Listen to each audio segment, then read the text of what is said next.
Fried rice এখন ঘরে ঘরে, তাই ফ্রাইড রাইসের রেসিপি দেওয়ার দরকার হয় না। তবে আজকে দিলাম এই কারণেই, বরমশাই বলল ভীষণ সুন্দর ঝুরঝুরে হয়েছে, তুমি কিন্তু রেসিপিটা দিতে পারো গো। তাই লেগে পড়লাম রেসিপির জন্য ভিডিও করতে।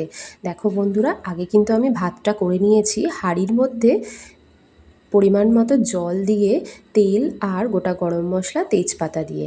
তেলটা দিলে কিন্তু ভাতটা একদম ঝুরঝুরে থাকে, লেগে পড়ে না। তারপরে ভাতটাকে আমি ছেঁকে তুলে একটা গামলির মধ্যে রেখে দিয়েছি। এরপরে সবজিটা ভেজে নিলাম, তার সাথে কিন্তু দিয়ে দিয়েছি কাজু কিশমিশও ভাজার জন্য। ভাজা কাজু কিশমিশ করে নিয়ে পরিমাণ মতো সাদা তেল আর ঘি দিয়ে কিন্তু গামলিতে দিয়ে একে একে আমি সবটা খুব ভালোভাবে মিক্স করে নিচ্ছি। দেখো বন্ধুরা, আমি খুন্তির সাহায্যে নাড়াচ্ছি, কিন্তু আমার খুন্তিতেও কোনো ভাত লেগে যাচ্ছে না, বা গামলির গায়েও কিন্তু কোনো কিচ্ছু লেগে নেই। এভাবে যদি তোমরা বাড়িতে করো, 20-25 জনের রান্না অনায়াসে করে ফেলতে পারবে। বন্ধুরা, রেসিপিটা কেমন লাগলো অবশ্যই জানিও।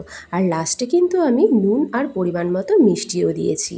এইভাবেই আমার পাশে থেকো, সাথে থেকো, লাইক কমেন্ট শেয়ার দিয়ে। টাটা।